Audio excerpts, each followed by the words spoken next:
for an MBA. I moved down to San Diego, realized I needed to get a job, and next thing I knew, I found myself being a captain at Invader Cruises. And we would do harbor tours, whale watching, dinner cruises. It's the schooner Invader, one of the boats I was captain of. And so I graduated from San Diego State with an MBA in finance, and all my friends were getting jobs at American Airlines, Bank of America, Wells Fargo, Charles Schwab, putting on suits and going to work in an office. And I decided that just was not for me. I thought they were all crazy, and I decided I was going to work on tugboats. And all my friends thought I was crazy. But I became probably maybe one of the only tugboat captains with an MBA in finance. And so there's a big barge, a gasoline barge, getting pushed by a tugboat. So I was doing ocean towing, towing barges like this up and down the coast between Vancouver, Canada, and San Diego. I was doing inner harbor stuff in San Francisco, towing barges all over the bay, taking urea to Sacramento, molasses to Stockton, jet fuel down to Moffett Field. And I also did ship assist, tying my tugboat up alongside of the ship, and then under the direction of the pilot, docking the ship. So there's a picture of me. Let me hold on a second. I'm sorry. There we go. There's a picture of me somewhere off the coast towing a barge. The barge stuff was a great experience. It translates really well into handling ships. And all that inner harbor stuff, towing barges all over San Francisco Bay, was great for getting local knowledge on the San Francisco Bay. So the towboat stuff was an excellent experience and a perfect stepping stone for becoming a pilot. So about the time I got the required experience, the San Francisco Bar pilots had openings for the apprentice program, and I got in. I was an apprentice for 2 years, and there's a picture of me being a pilot. I've been a pilot now for 30 years, which makes me the senior-most San Francisco Bar pilot on the bay, which seems crazy to me.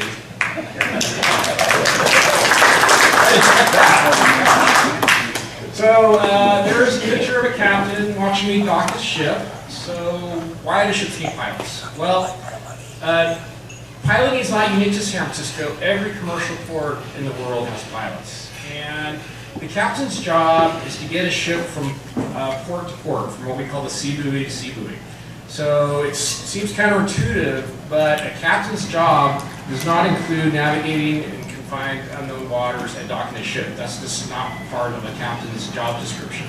That's what pilots are for. So a little bit of history. There's what San Francisco looked like back in 1835. A few ships came in every now and then. Not too hectic, and pilotage service was established in 1835 by Captain Richardson, who was the namesake of Richardson Bay out of Sausalito. And there's what it looked like in 1850 after the gold rush. Hundreds and hundreds, if not thousands, of ships coming into San Francisco Harbor, even just getting abandoned in San Francisco. Pilotage service was pretty disorganized at that time, and that's when our history is intertwined with the state of California's history. So California became a state in 1850, and when California became a state in the very first session of legislature, which is, don't try and read it, but it's a little picture there. In the first session of legislature, the San Francisco Bar Pilots, which is the name of the company, was established formally under state law. And it were organized by, or regulated by this California State Board of Pilot Commissioners, which is a California state commission that was also established in 1835. And this is a common organization of pilots throughout the world and the United States. So under this organization, I'm responsible to the Board of Pilot Commissioners, not to the ship owners or even the San Francisco Bar Pilots. So there's our logo, San Francisco Bar Pilots 1850. I've got a belt buckle here that has 1835 on it, so we have a little bit of a identity crisis as to what year we were established. But we were loosely established in 1835 and then formally established in 1850. So that makes us the oldest company in continuous business in California. So there's the bar pilots back in 1852, back when one must have a beard to be a pilot, it seems. And there's our office back in 1896 at 506 Battery Street, and a handful of pilots. Currently, our office is at Pier 9. We have about 57 pilots and 4 apprentice pilots and about 30 employees.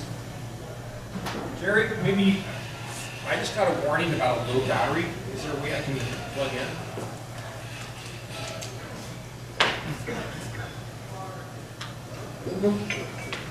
You may need to go to the bathroom right now.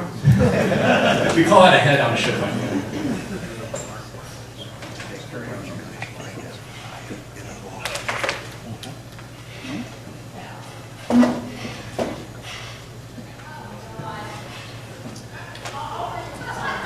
So we pilot about 9,000 ships a year, a variety of different types of ships. There's some pictures of container ships. They range from anywhere between about 400 feet up to about 1,200 feet. And see there, it's like a little 400 footer. And you can easily identify it by all the different colorful boxes on deck. There's an oil tanker. They carry bulk liquid cargoes, mostly petroleum products, but it could also be chemicals, even food grade products. And you can identify them by all the pipes up on the deck there. And this is a 600 footer, which are super common in San Francisco Bay. We see lots and lots of those, but they can get up to just under 1,000 feet. There's a bulker. This one here is going through the Benicia Bridge. So they're called bulkers because they carry dry bulk cargoes. So they're kind of like a dump truck, just whatever you can dump inside the cargo holds there. And you can identify these guys by just their flat hatch covers there. And they get up to about 750 feet long, and example cargoes are things like sugar, cement, rice, scrap metal, coal, sulfur, pretty much anything that can be dumped into the hold. San Francisco is a popular port for cruise ships. There's a car carrier, big floating garage. They carry about 5,000 cars, and you can see the ramp here that they lower down on the dock to load the cars on and off. We pilot military ships, not just from the United States, but also foreign navies, mostly during Fleet Week. There's a Canadian frigate. I call these a helicopter carrier, stealth ship. I've been the pilot on all 3 of those ships. We're also have military Sea Lift Command ships, home port in San Francisco, and they're gray ships. They look just like Navy ships, but they're just supply vessels with civilian crews, and so we pilot those occasionally. Here's some kind of oddball ships. That's a yacht, a big yacht. That's yacht Octopus, which is Paul Allen of Microsoft's yacht. I've been on that one a couple times. Heavy lift, we call these heavy lift semi-submersible ships. You can see here's carrying some cranes into Oakland, and we saw a lot of those when the Bay Bridge was getting constructed. And this is a cable layer that ran a power cable between Hunters Point up to Pittsburgh. And here's a research ship, Landis. We've got one of those that's a regular now in the Bay. They were surveying out in the ocean for a windmill farm. So we have about 200 miles of routes that we pilot. Some places we're only clearing the bottom of the bay by about 2 feet. Up in Sacramento there, we export a lot of agricultural products, mostly rice. Stockton's very busy.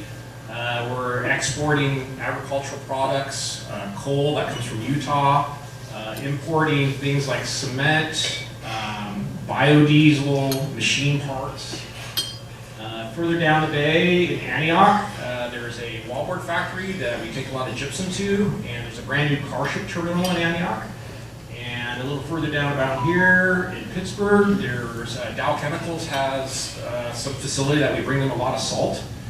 And there's a petcoke dock. Petcoke's like this fine powdery coal that is a byproduct of refineries, and they take it out of here, out of Pittsburgh. Further down the bay in Concord, we've got Concord Naval Weapons Stations, which is a Navy depot. Martinez, lots of refineries in Martinez. Benicia, also a refinery and a car ship terminal. Port of Richmond is very busy. In the outer harbor is the Chevron refinery, and then there's a Richmond inner harbor that imports construction gravel, exports coal. There's gasoline tank farms in there, so a lot of those 600-foot tankers go into there. There's a very busy car ship terminal in Richmond. Oakland's container ships, and there's also a scrap metal dock. San Francisco, we have all the cruise ships north of the bridge and south of the bridge. Tesla has a car dock that we export Teslas out of. There's a construction gravel dock, and we have those military SEAL Command ships home ported down there. And then the Port of Redwood City is mostly construction gravel. It's this gravel that comes from Canada. And then out in the ocean, that's our pilot station, where we get on and off the ships. And we're also the pilots for Monterey Bay. Not much happens down there, but if for some reason the ship needs to go to Monterey Bay, we're the pilots. So we have a fleet of 5 boats that we use to get pilots on and off ships. This is one of our station boats, and it's called the station boat because it hangs out at the pilot station 11 miles out.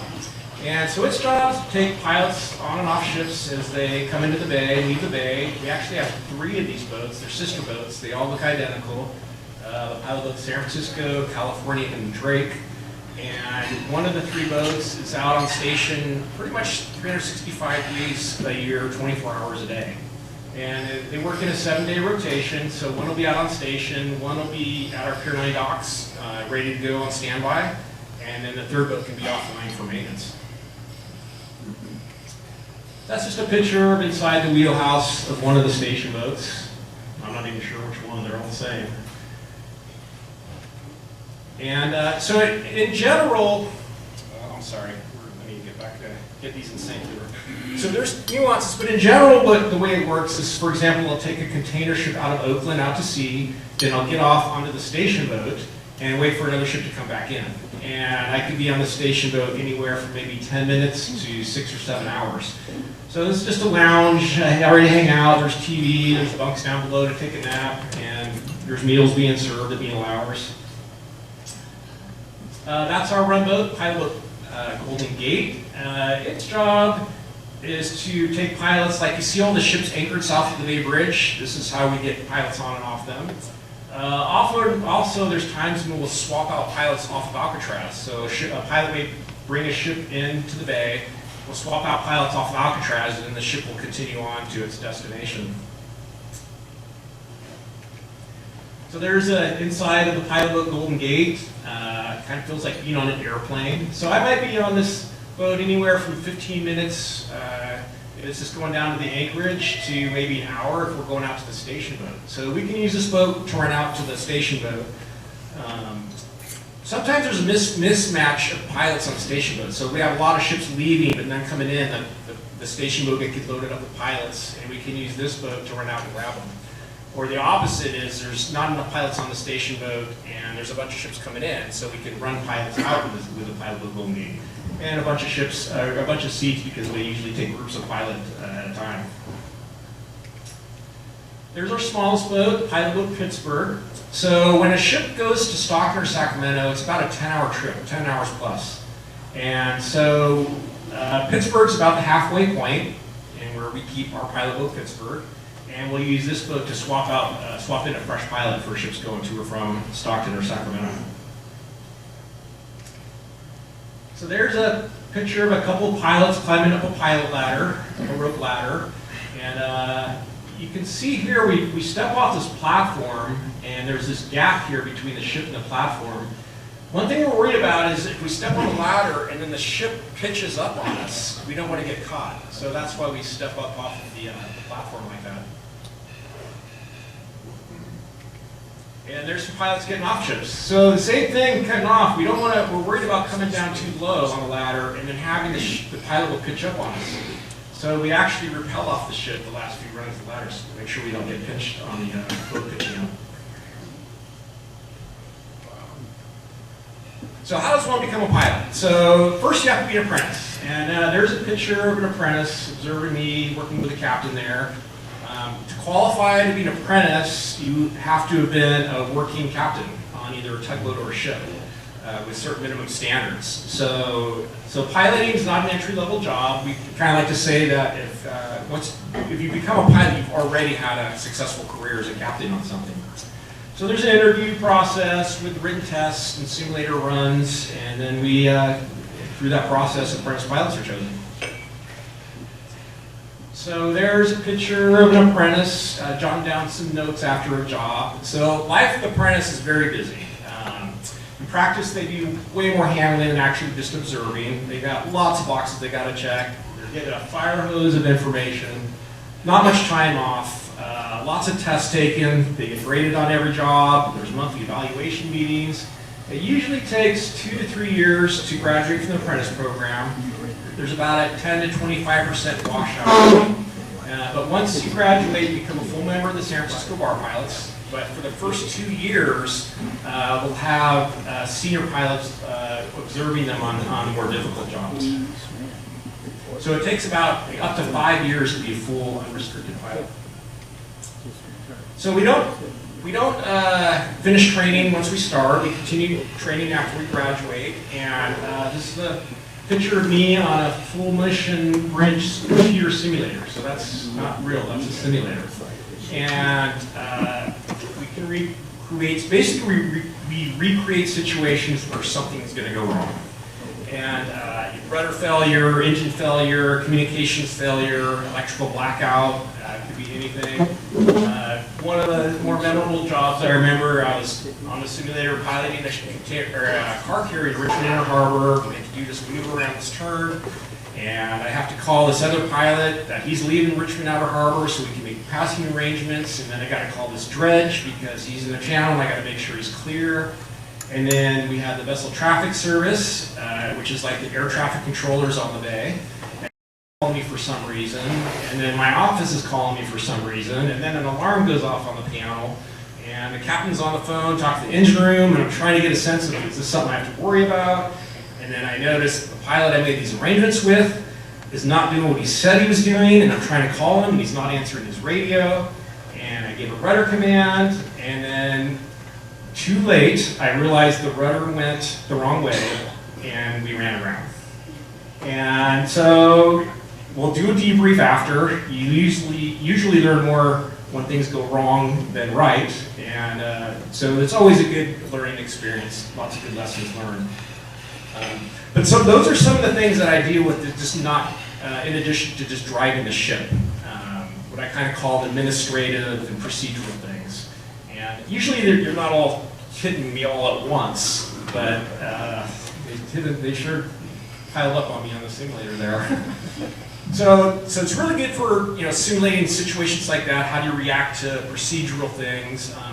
But the computer simulator is not very good for modeling the actual hydrodynamics of how a ship moves through the water. So to train on that, we go to a school with manned models. So that might look like a toy, but it's very serious business. It's an exact 1 to 25 scale model of an actual ship. And you can see the remote control tug there. Everything perfectly to scale. This is on a lake in France, and they scale the depths of the water, the slope of the banks, everything's perfectly to scale. And it can recreate sections of San Francisco Bay, even with the currents. So these aren't any good for simulating those administrative procedural things. That's where the computer simulator shines. This perfectly simulates the handling of a ship moving through the water. That's the advantage of these models. Just a sec here. So we can test theory, we can try things we would never do in real life, like we might simulate one of our more difficult maneuvers on the bay. What happens if we turn sooner? What happens if we turn later? What happens if we try it slower? What happens if we try it faster? So we can do that. We find the limits until we fail, and you can see these guys are kind of, it looks like they're sitting there kind of relaxing. That's because they ran aground. And, the thing about the computer simulator is when you run aground, the voice comes over and it says, your simulation has ended. And you hit the reset button and you start over. Here, when you run aground, you are aground.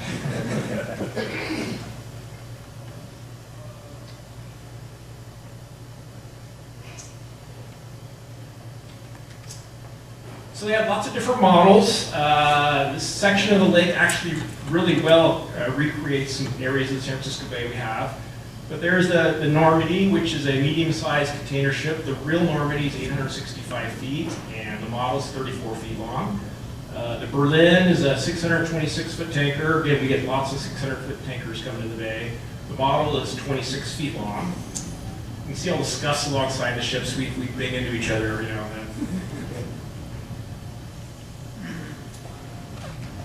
And there's just a couple pictures of me on some of the models there. So we go every 5 years. Actually, I'll be going next month. And there's the Gilda.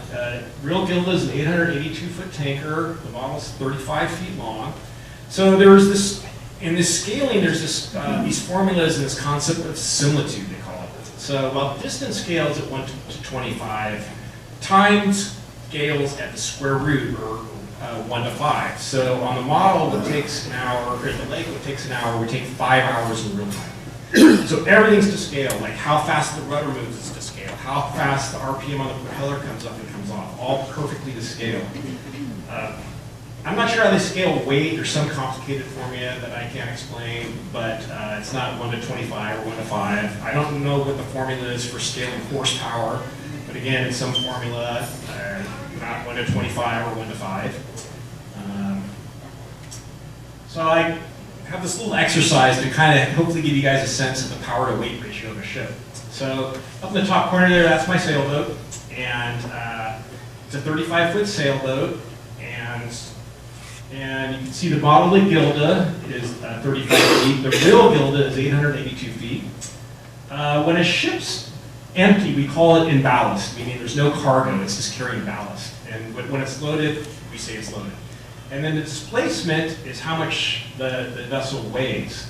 So my sailboat and ballast displacement, you know, nobody aboard, is 4.91 tons, and the model is 5 tons. So you can see they're very similar length and weights. The real Gilda is 88,000 tons. And then the loaded displacement of my boat, a bunch of people on it, 5.6 tons, and the model's a little bit more at 8.5 tons, and the real Gilda loaded is 149,000 tons.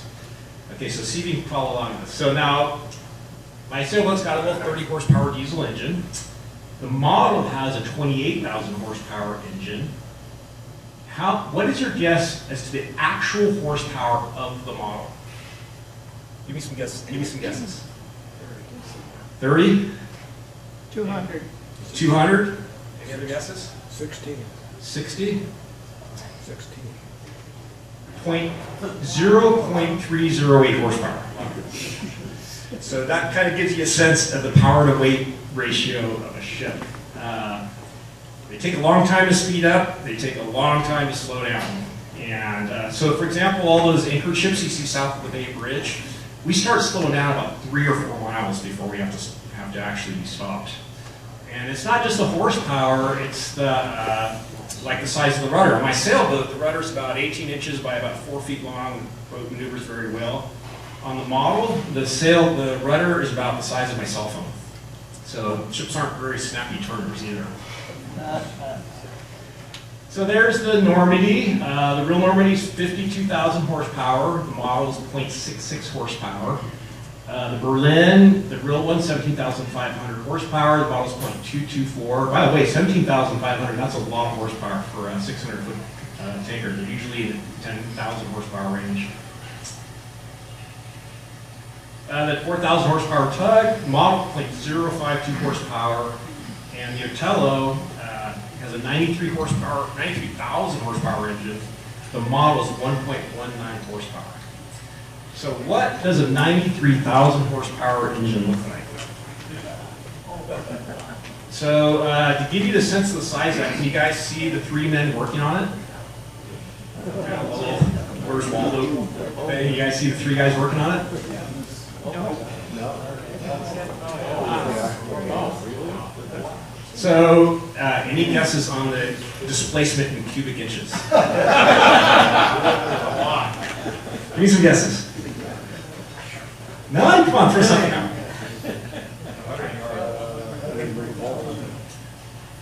The cubic displacement of that engine is over 1.3 million cubic inches. So, in economical mode, it burns about 1,700 gallons of fuel an hour, and it's a low-speed direct reversible engine. So what that means, low speed means it operates about 25 to maybe 100 RPMs. Direct means that the propeller's connected to the propeller shaft, and the propeller shaft's connected to the crank. So there's no gearbox, there's no clutch, there's no reduction gear of any sort. And reversible means it can run forwards and backwards. So to give you a sense of size, you can see me standing in the back there. There I am standing next to some valves. Anybody know what this piece of machinery is? Any guesses what that thing is? Turbocharger. It's a turbocharger. And that ship, I remember, had 4 of them. So there's a basic engine control room, lots of gauges and buttons and engineers. And here's another control room. And they care about fuel viscosity, EGT, turbo bearing inlet cooling temperatures. You can see on the left side here all the circuit breakers for the power grid and their load sharing generators. It's all cool stuff. I think personally it's all really cool stuff, but I don't care about any of that kind of stuff when I'm driving a ship. This is what we call, a couple pictures of what we call the engine order telegraphs. It's the how we start and throttle the engines. So when I'm giving engine orders, I'm giving them in bells. So usually you can see it's dead slow, slow, half, and full. And then we have NF means non-follow-up. I'm not sure you can see it on this one, which is a RPM, a faster RPM that we can use once we're up to cruising speed. So the engineers care about all that, the operation of the engine. I only care about 2 things. First thing is, will it start? So the way these engines start, they don't have a big giant starboard air. They inject compressed air in the cylinders, get the pistons moving, and then they start. So we have these giant air tanks in the engine room, and one thing we have to be careful of is you just keep starting and stopping the engine, it's going to run out of starting air. And now if I want to go in reverse in the engine, let's say I'm going ahead, if I want to go in reverse, the way it works is you stop the engine, the camshaft has a head lobe and a stern lobe. They shift the lobe to the stern lobe, and then you restart the engine backwards. And so we just have to be very conscious about how much air we're using. And so the first thing, so we have this gauge up here, that's the starting air pressure gauge. You see there's only 2 gauges, and they only care about 2 things. Do we have enough starting air pressure? And then the second gauge is the tachometer. The second thing I care about is the engine going in the direction and at the RPM that I want. So when I get aboard a ship, I'm getting a pilot card. This is kind of a 1-page summary of the ship. This is the pilot card on the Hoffman Expedite, I think it is. So up on the top, it's just some general information, like the draft. The ship's 31 feet 10 inches of its underwater. You got the air draft, which is how tall the ship is. Important to know for going underneath bridges and power wires. Some generic dimensions of the ship, and then information about the engine. It's got I think I'm having a hard time seeing that, 9,660 kilowatt engine, which works out to about 13,000 horsepower. You have a table here of the engine bells and corresponding RPMs. So dead slow ahead is 34 RPMs, I think, and on up. And then at the speeds in a loaded condition or in ballastic condition. You can see here I have 12 consecutive starts. So I got to keep track of that when I'm maneuvering. And a stern is 75% of the head power. And then down at the bottom is some information about the steering particulars of the ship. Excuse me. Going from forward to reverse, you have to stop the engine and start it again. Yes. How many times can you do that before you run out of compressed air? On this ship, 12 consecutive times. And it varies. 12 is kind of normal, but I've seen it up to 25. I've seen it as low as 6. And then that's, you know, start, stop, which we do. When we're doing some intricate maneuverings, we will be starting several times within a minute, like an attorney basin or just real close to the dock. But there's big air compressors running the whole time, so you probably get a new start every, I don't know, 4 or 5 minutes. You'll build up a new start. So, oops, myself. There's a typical steering stand. So, when I say I drive ships, I'm not literally the guy turning the steering wheel. That's a crew member called the quartermaster or the helmsman. There's one there, and he's the one that's actually physically driving the ship. I'm just giving rudder commands, or I'll give the compass course to steer. And steering a ship straight can actually be more difficult than it sounds, depending on the current.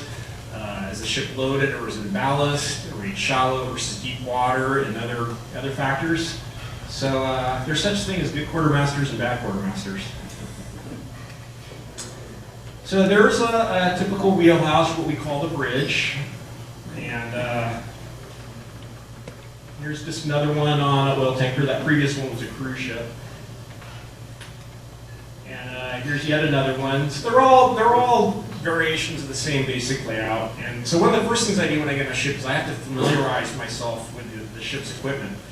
So this circle here, this is kind of my working area. There's my notebook, there's my cup of tea, there's my binoculars, there's the radio I'm going to be using.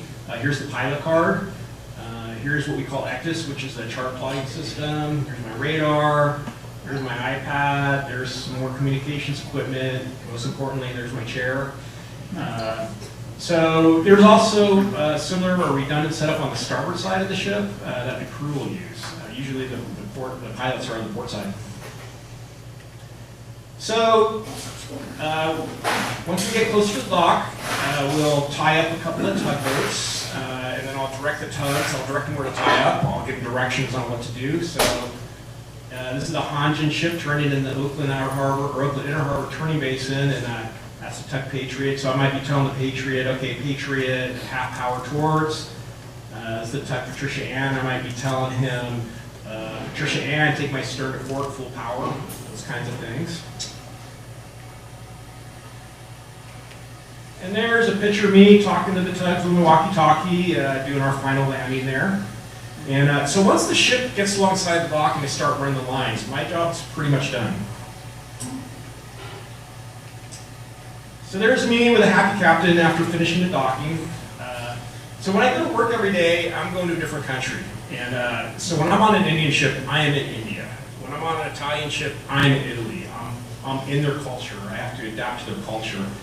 And a common question I get is language a problem? And it actually isn't. Thank goodness the international maritime language is English, and so it usually isn't a problem at all. The last time I had that problem was actually about a month and a half ago. I was on a CMA CGM container ship. They're French, and I could tell the captain was speaking English, but he had such a thick French accent I just could not understand what he was saying.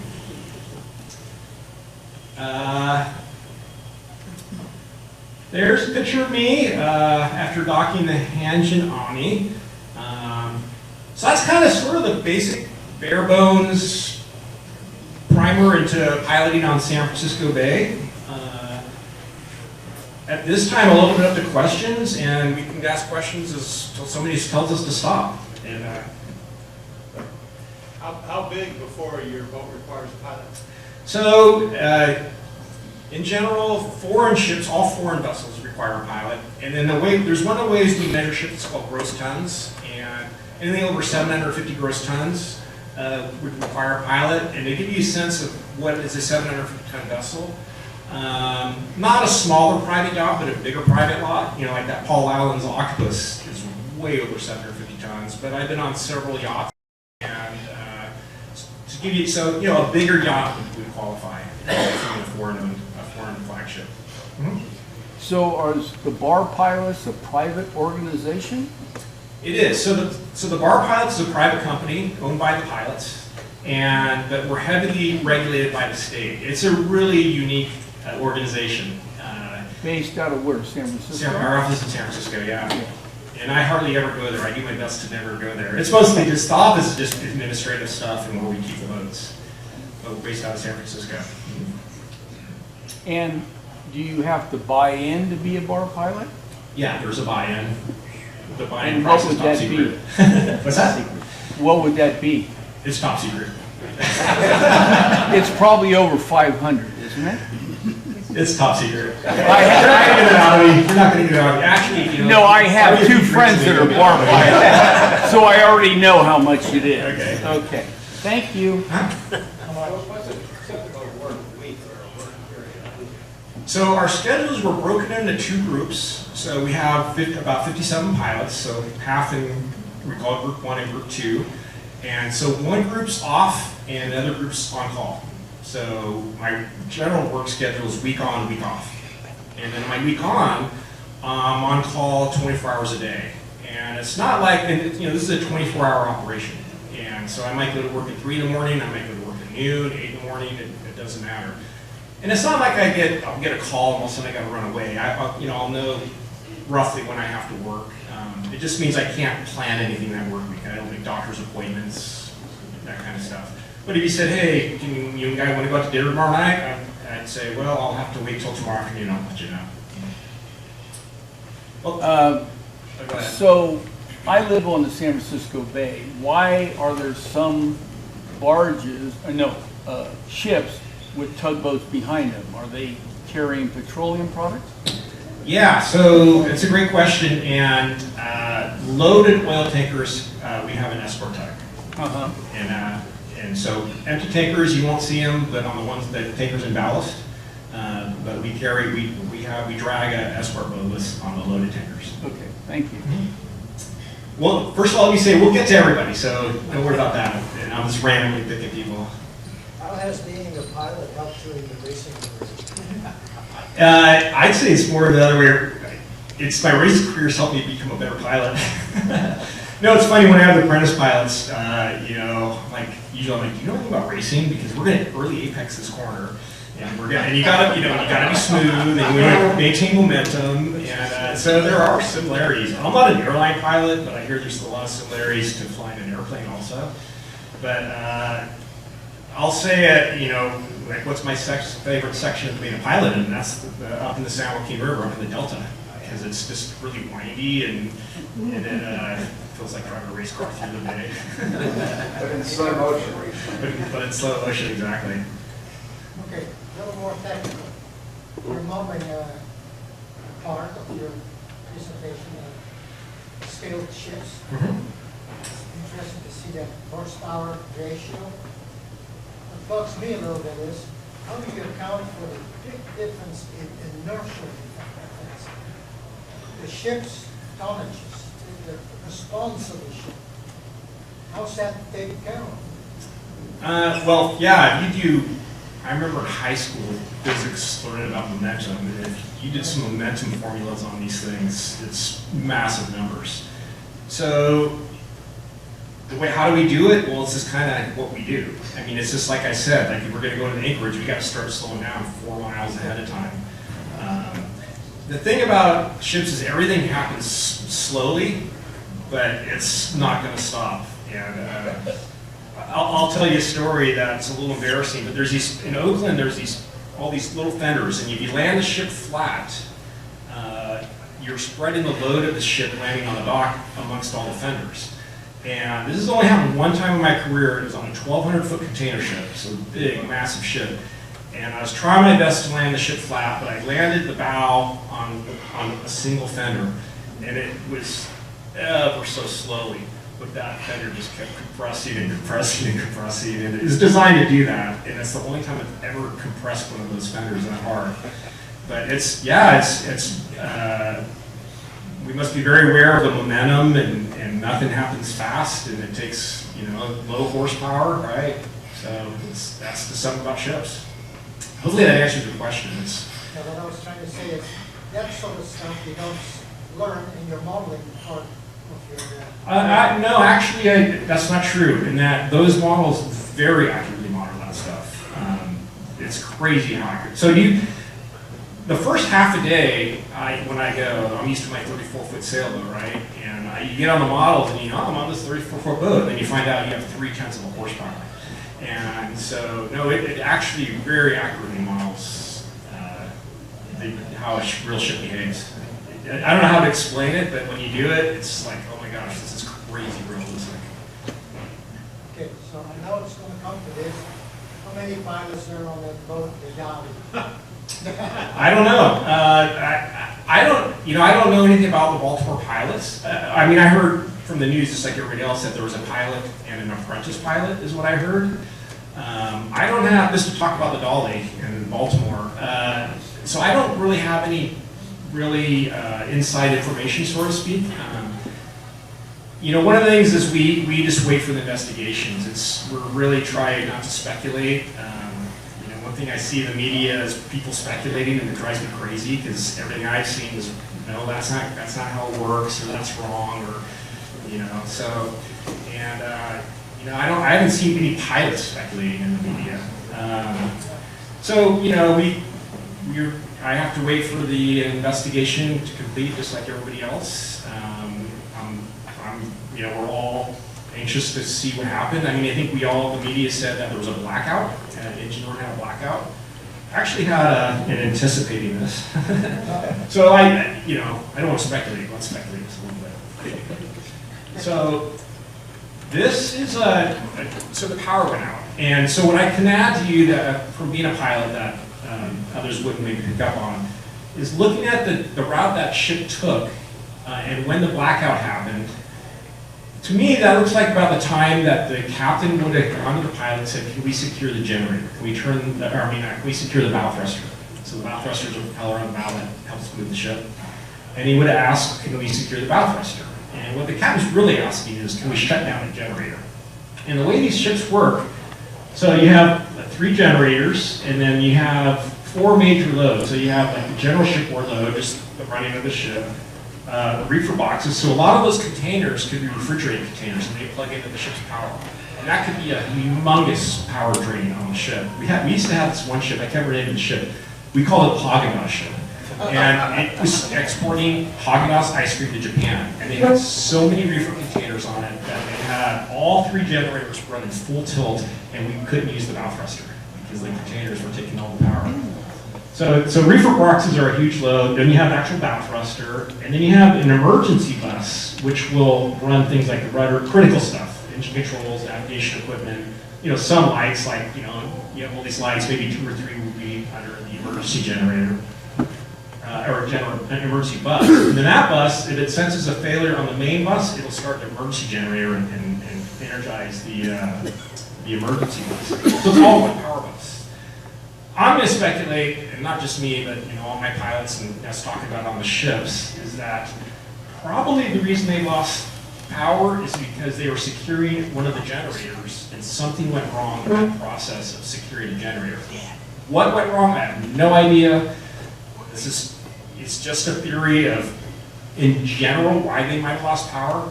But I have a lot of questions, like how long, the emergency generator should pick you within about 30 to 45 seconds, which is a long freaking time if you count. But just to add, there were reports, correct me if I'm wrong, of electrical problems before they even left.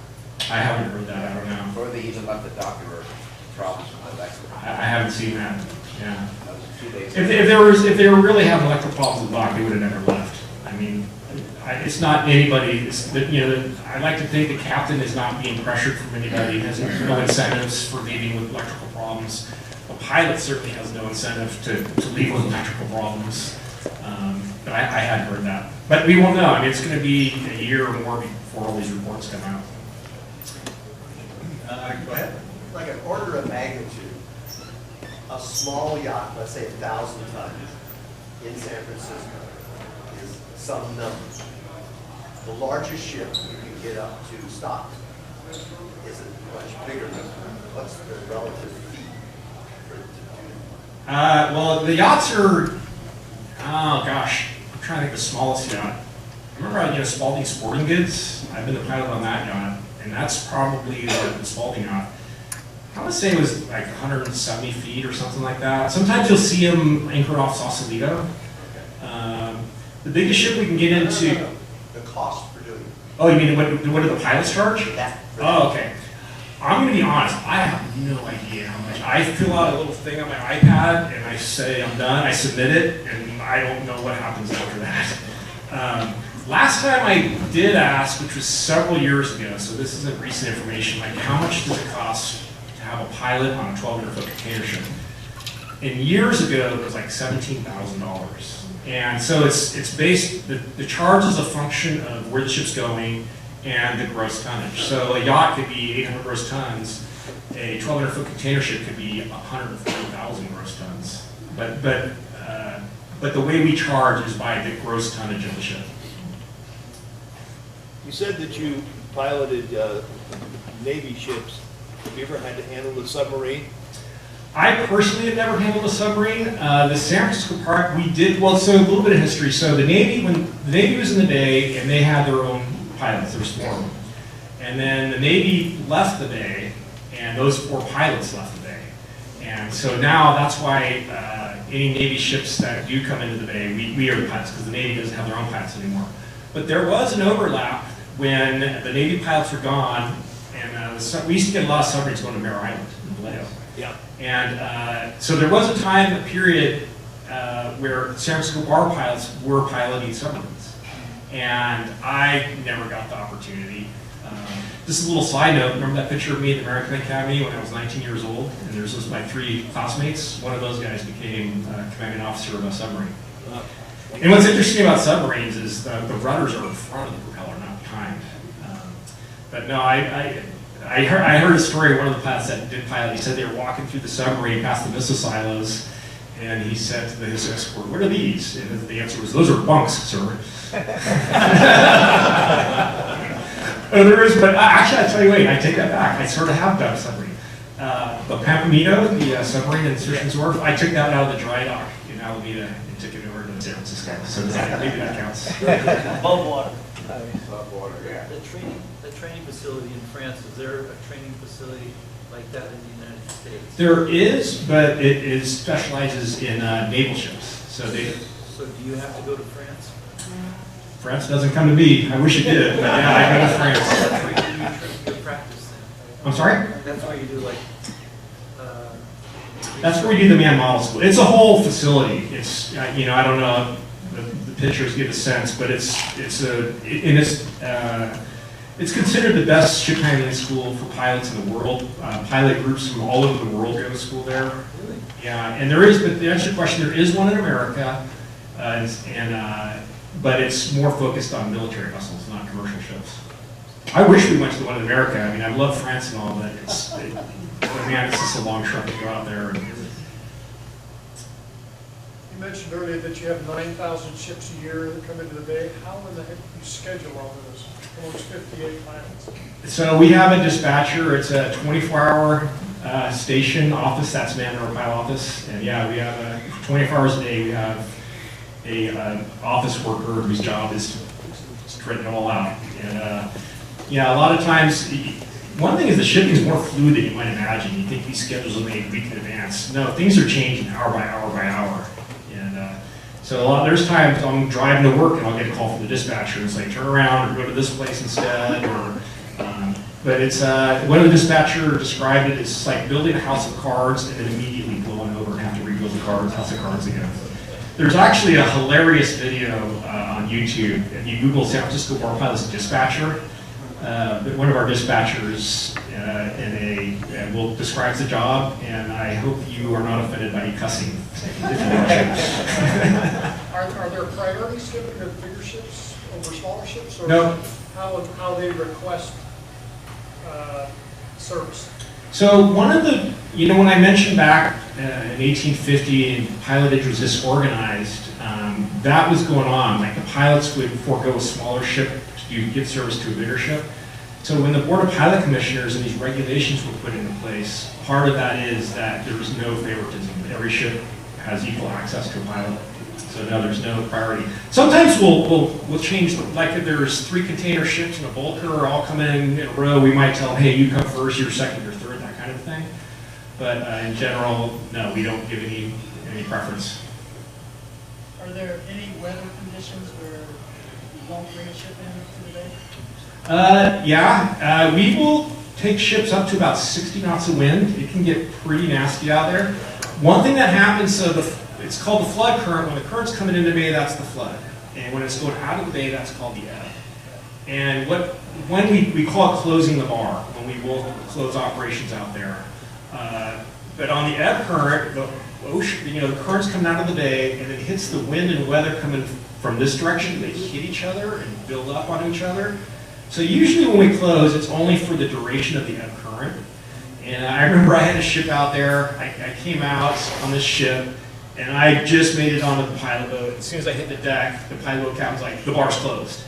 And I was like, "All right, well, let's go back home." And he's like, "It's closed to us too." Like, we're not going back. And we just kind of sit there and ride it out. And it didn't happen this year, this winter. I don't recall. It's pretty rare. I mean, we might get some front coming through, and it might be closed for a 6-hour period every now and then, but it's not a real seldom thing.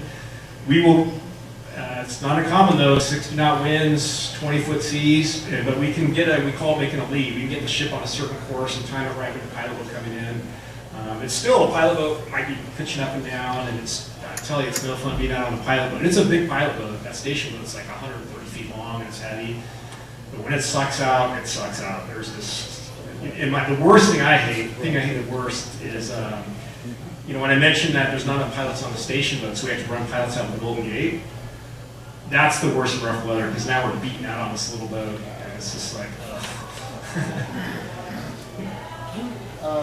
Liability play out in regards to your position as the captain? So when I get on the ship, I'm indemnified by the ship, and so I fall under the ship's insurance. I carry insurance in case the Coast Guard or somebody else comes after my license, which is called license insurance. And that covers, hiring lawyers to defend myself if anybody comes after my license. But the basic answer is we're indemnified by the ship. And that's another thing that's common throughout the world. Are you taking full, if there's an incident, who's responsible at that point? Basically, legally, the textbooks will tell you that the Panama Canal is the only place where the pilot's range superior, he is fully in control and takes on all responsibility. And then some might say, well, the pilots are just advisors to the captain. But in practicality, what I like to say is if something goes wrong, both me and the captain are going down, or going to be called to the mat. And when there's, obviously, like this ship in Baltimore was a huge thing. The last major accident we had here in San Francisco was 2007, the Costco Busan that spilled oil, which was an NTSB-worthy accident. We haven't had any NTSB-worthy accidents since. But there are occasionally what I'll call little fender benders that happen. I've had a couple. There's a full investigation. I've always come off no pilot error. These things beyond my control. I can tell you stories about those, but basically if it answers your question, we're indemnified by the ship's insurance. Two things. The new dock that's up in Antioch that the car carrier came into just started a couple weeks ago. I was shocked at the brand of cars that they were bringing into the United States. And one of your associates told me the brand. It was Buick.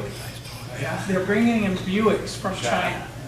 The other thing he wanted me to ask you is, why is it so important to have a full cup of coffee? Oh, that's a great question. And I don't know, I like to try and find amusement in some of the stuff. And for example, when we get on a ship, so we'll get meals if it's mealtime. And they'll say, would you like breakfast, eggs and sausage? And the sausage is always a hot dog. And it's like, now I get where I'm like, is it a hot dog? When you say sausage, are you talking about a hot dog? Yeah, it's a hot dog. Well, one of the things that's common, and this is, and I look at these similarities between all, I told you I'm in a different country, but it seems like every country, breakfast is a hot dog. And when they ask you for a cup of coffee, every country, they bring out a half a cup of coffee. And I'm like, why are we always drinking half cups of coffee? And a big part of my presentation, I really didn't talk about was communications. So 50% of our job is driving ships. The other 50, half of the job, which is for a different audience, a psychologist or whatever, is how we communicate with each other, with VTS, and all that. And I always tease other pilots, like, did you have something with coffee? Like, was it half a cup of coffee? Yeah. Did you want to have a cup of coffee? No. Well, why don't you just ask for a full cup of coffee? So it's kind of my little inside thing. It's like, I would drink a cup of coffee. And I said, yes, and I would like it in a big cup, and I would like it full. Thank you. But to the car ship thing, that's brand new. There's only been 2 ships up there. I haven't been up there on a car ship yet. I went by one yesterday, the day before. I saw there's a ship there, but that's brand new. And man, that's we the pilots didn't want to do it because that's a lot of windage area, and it gets windy up there. And that's fine going. Those are big giant sails, and that's fine going into Benicia, going into Richmond, going into San Francisco. But we're going through narrow bridges, windy. And we threw so many requirements on them that they thought they're never going to do this. And kind of like if you're going to sell something, it's not for sale. Well, everything has a price. What's your price, right? Yeah, they took it. So we've got a lot of restrictions, especially while we're learning it. The first pilot that did it, shared notes on it, and there was a lot of restrictions on what those guys are going to be able to do. But man, they were hell bent on getting car ships in Antioch. I didn't know they were Buicks though. Well, a lot of I'll see that. I'll walk through the car decks. I have some pictures there, so I'll see all these different cars. I remember one time I got on a car ship that was leaving, but they weren't done unloading the cars. They were Toyota MR2s, and they're driving these things off the dock in Benicia, and then they drive them about 1.5 miles to where they park them. And these guys were just, they were just redlining them. And I always say, if you get a car with 2 miles on it, those are the 2 roughest miles I've ever seen. That's coming on and off the ship. Another one too, I had an Acura, and I bought it at Richmond Acura, and they wanted to charge me a $200 destination fee. Like, you guys are like 2 miles from where these things unload. You are the closest dealership to China, to Japan. I paid $200. Seems to me boarding the ship requires a lot of physical strength, and it looks like it's dangerous. Is there some sort of a age thing, or how do you know people are not fit to do that? We have no age limit. We have physicals, and part of our physical is a agility test. So we have to do all this balance stuff and climb ladders and what have you. And I think for some of the pilots, that's kind of, it's 30 seconds of the job, but it's a very physical 30 seconds of the job. And so that might be the thing that, basically ends a pilot's career. In other words, it's like, all right, it's time to retire, is getting up and down that ladder.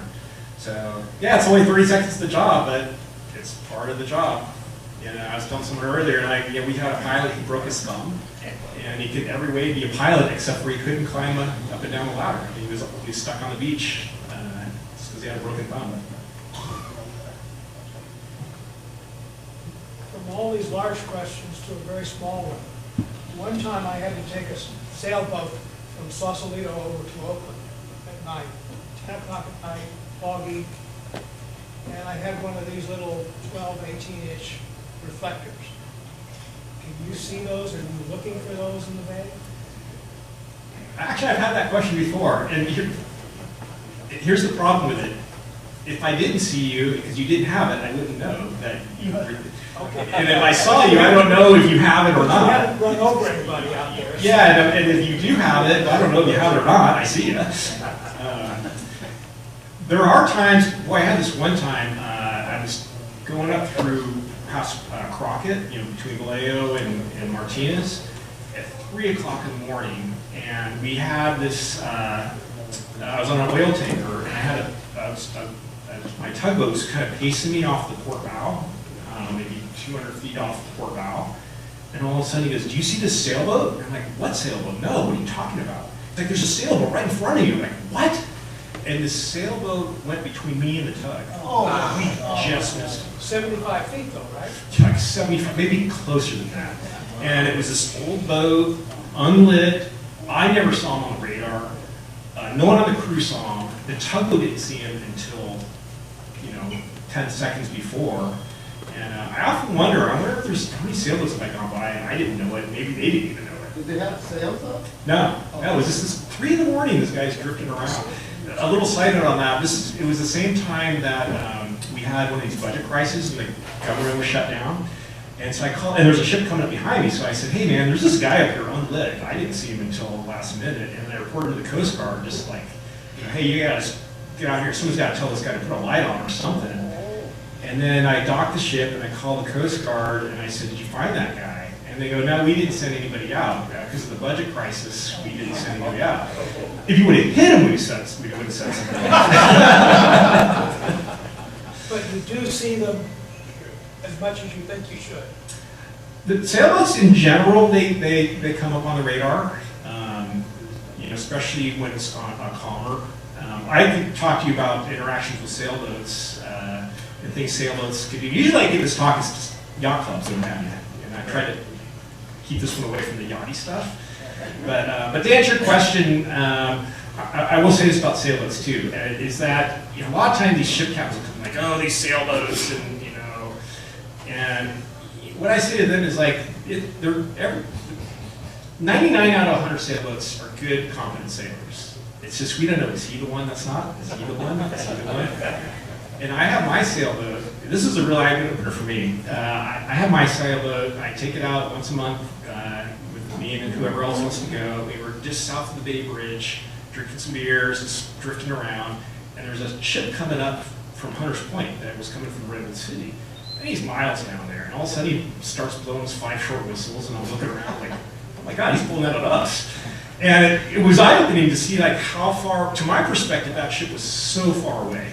But to him, he's seeing a sailboat in his way, and it was a good lesson for me to realize that these guys they don't know what I'm thinking, and I don't know what they're thinking. But I do my best. Just if I can go around a sailboat and not ruin his day, let's go around him.